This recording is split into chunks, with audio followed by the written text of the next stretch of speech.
Salvete, viatores, and welcome back to Let's Translate Eutropius' Breviarium Historiae Romanae ab Urbe Condita.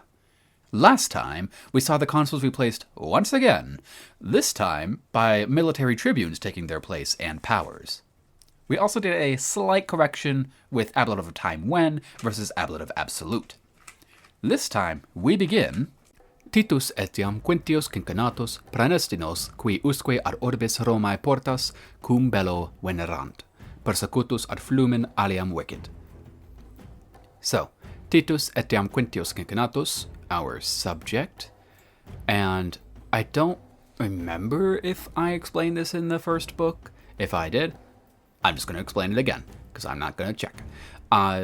Romans had three names: a praenomen, nomen, and cognomen. The praenomen is basically like the first name, except there's like 20 of them in total. So there are so few of them that Romans, when writing, were basically just like, yeah, we could just have the first letter of the name and we'll know what it is. So like here, T is Titus, Q is Quintus, L is Lucius or Lucius, C is Gaius, like, you know, Gaius Julius Caesar. I think it's C because of some language change thing. Probably may have been pronounced Gaius at some point, or maybe C just had the G sound, or they were just the same letter at one point and separated off. I'm not sure. I haven't looked into that much. I think there might be a video by the channel Polymathy about that, so you can always check that out. But yeah. Praenomines in Latin are oftentimes just abbreviated to the first letter, or first two letters, because like Tiberius is Ti, to separate it from Titus, which is T. So, Titus Quintius Cincinnatus, our subject. Etiam is a conjunction, and I got this mixed up with autem last time. Etiam is sort of like just progressing to another idea. So like furthermore is generally how it is translated. And it's used very often. So you can sometimes just skip over it because some authors just use it over and over and over again. I was able to see this in a medieval Latin class that I took back in college, which is where I learned to just ignore it sometimes. But since this is the first, like this is going to be the first word of this chapter in the translation, I am going to elect to translate it here.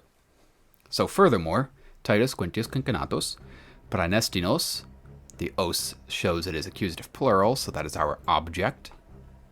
Qui, relative clause. Usque ad, prepositional phrase. Orbis Romae, end of the phrase. Portas is accusative again, so it's our object. Cum bello, cum with an ablative word, or word in the ablative case, so that's the preposition cum. Venerant, that's pluperfect. Tense is pluperfect, third person plural. So because of that, we can, well, one, this is the end of the relative clause. So since it's plural, Cincinnatus cannot be the subject for this verb because, you know, one guy, plural verb.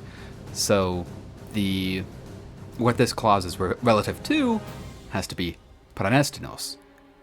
So the praenesti who usque also venerant pluperfect had come to the gates, or what?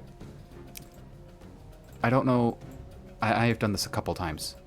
Like when first translating things, just don't go with the full thing.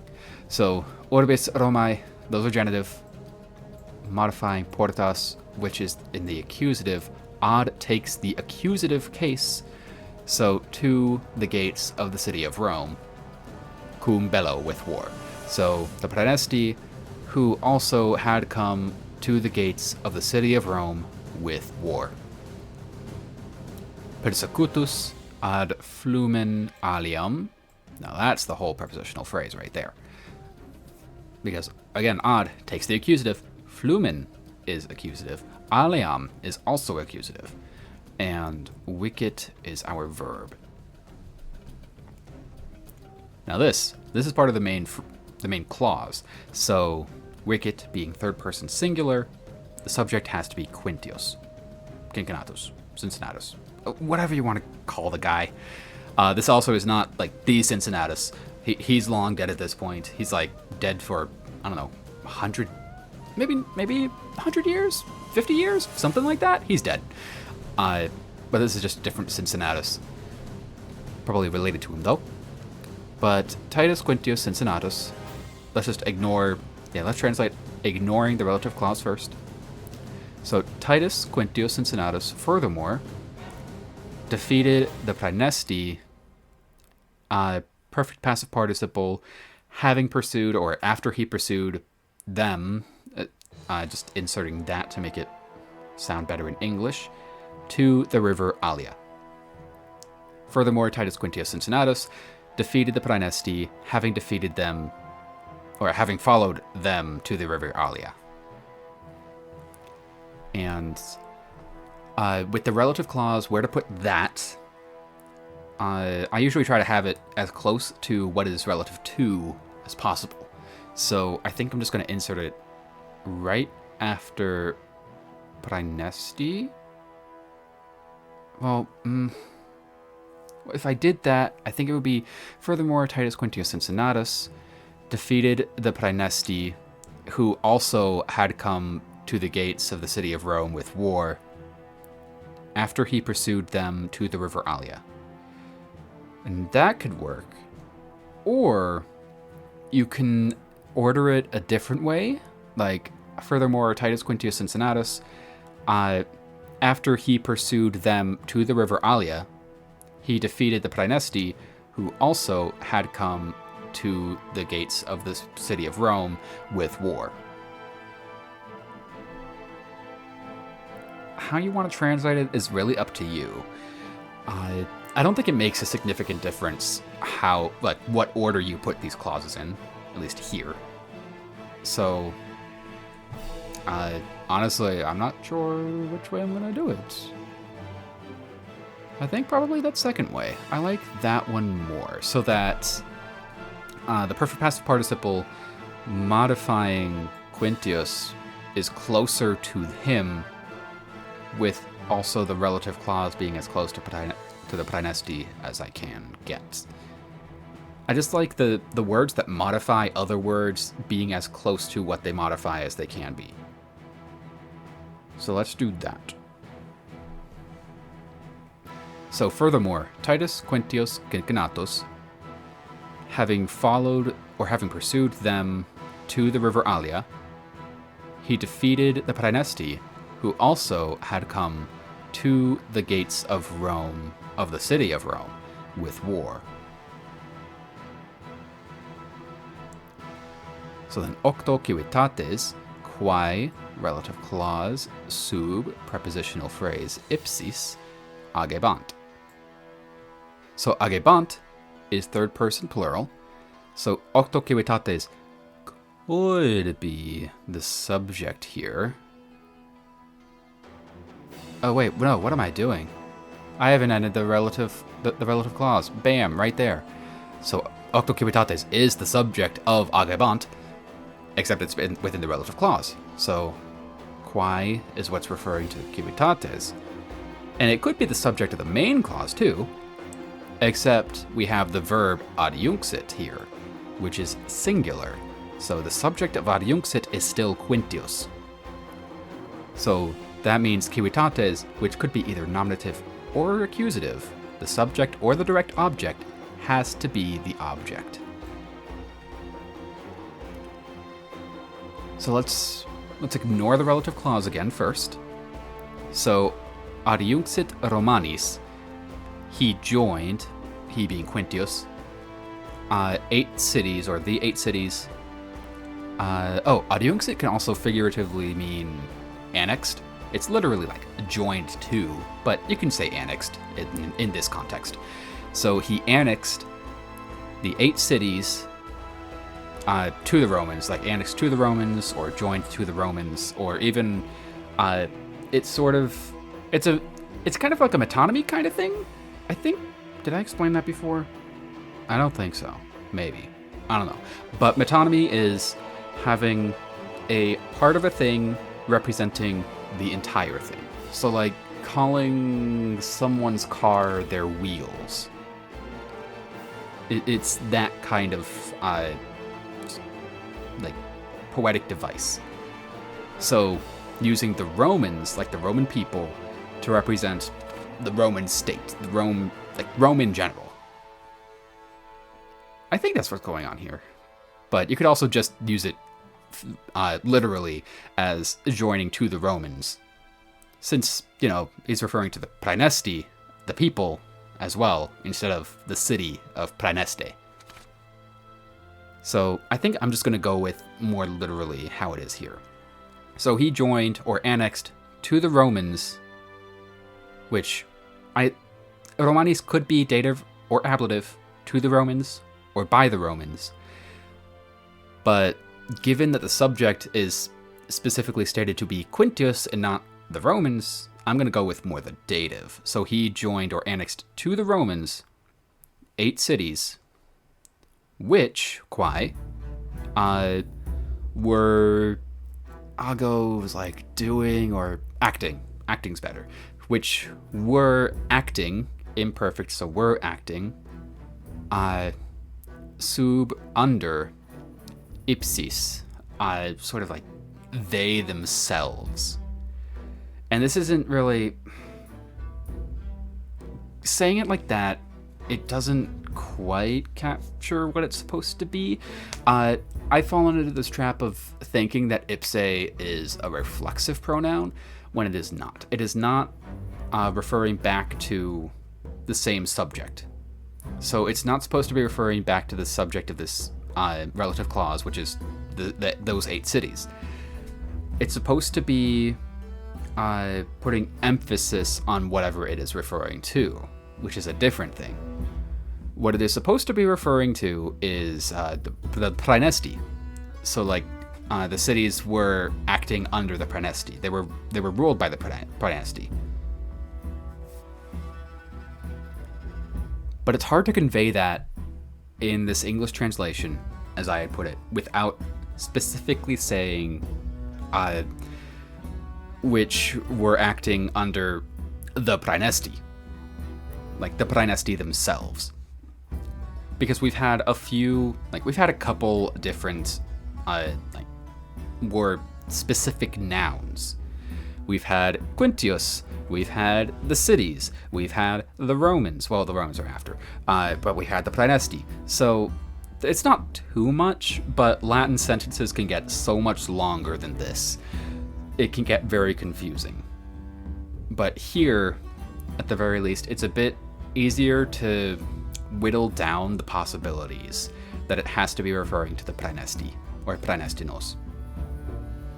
And to put it into English, I think you do have to specifically say the praenesti themselves. So this phrase is, he, Quintius, annexed to the Romans 8 cities, which were acting under the praenesti themselves. Ipsum praeneste agressus in detitionem accepit. Indetitionem is a prepositional phrase. We've got our verb accepit, which is still third person singular, so it's still using Quintius as the subject. So he accepted indetitionem.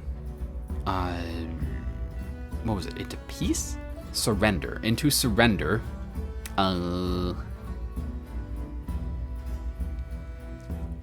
Agressus, perfect passive participle. So, oh wait, is it perfect passive? No, I think it's future. Hold on. Future active participle of adgredior. Yeah, it's perfect passive. Yeah, hold on. Do you? Is that what And attacking. No, okay. I'm just dumb.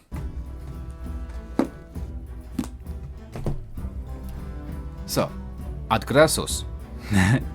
It is a perfect passive participle,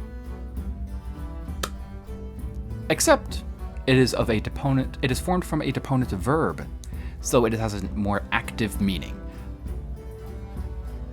Wait. So adgressus, and in hindsight, persecutus as well. They are both perfect passive participles, but they are formed from deponent verbs. And that is why, despite being a passive participle with persecutus, I have translated it in an active way. And it shall be the same with adgressus. So having attacked praeneste ipsum, praeneste itself, the city itself, he, Quintius, accepted them into surrender, or accepted their surrender, if you wanted to put it in a more natural English phrase. And that's the end of the sentence. Let's put it all together, even though you've only got a small sentence left anyway, but still, let's go over this real quick. Furthermore, Titus Quintius Cincinnatus, having pursued, or after he pursued them to the river Allia, he defeated the Praenesti, who also had come to the gates of the city of Rome with war. He annexed to the Romans 8 cities which were acting under the Praenesti themselves.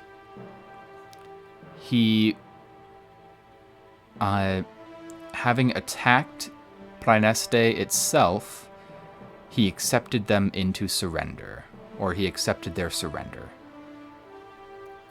Quae omnia ab eo gesta sunt regenti diebus triumpusque ipsi decretus. So quae, in fact, this is a relative clause, right? Because quae?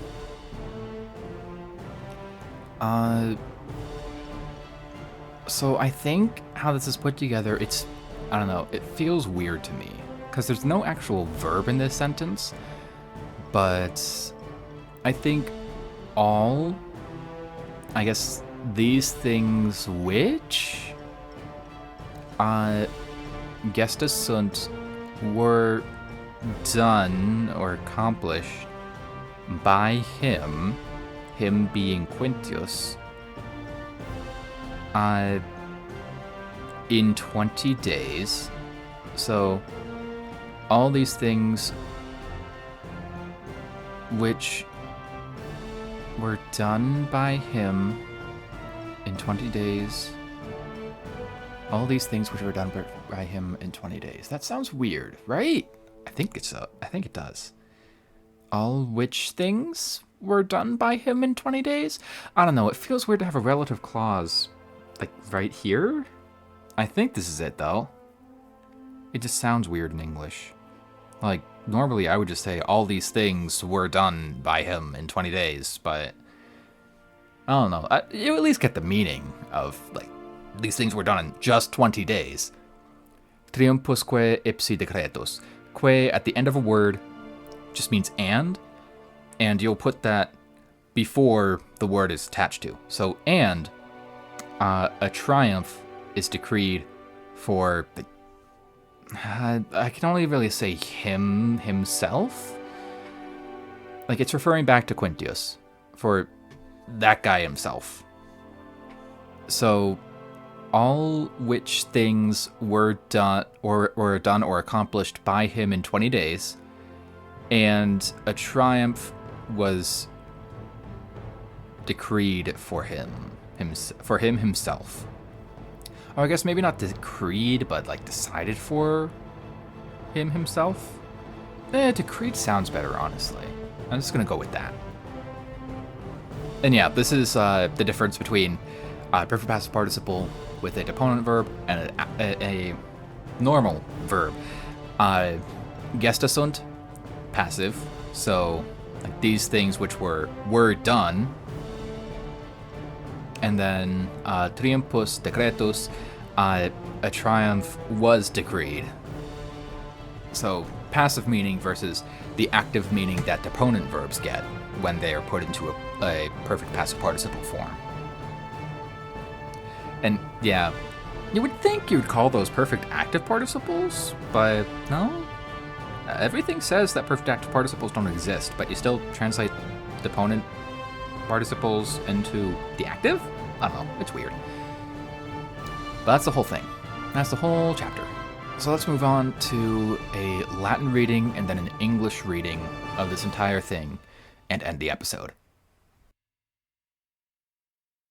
Titus etiam Quintius Cincinnatus praenestinos, qui usque ad urbis Romae portas, cum bello venerant, persecutus ad flumen aliam vicit.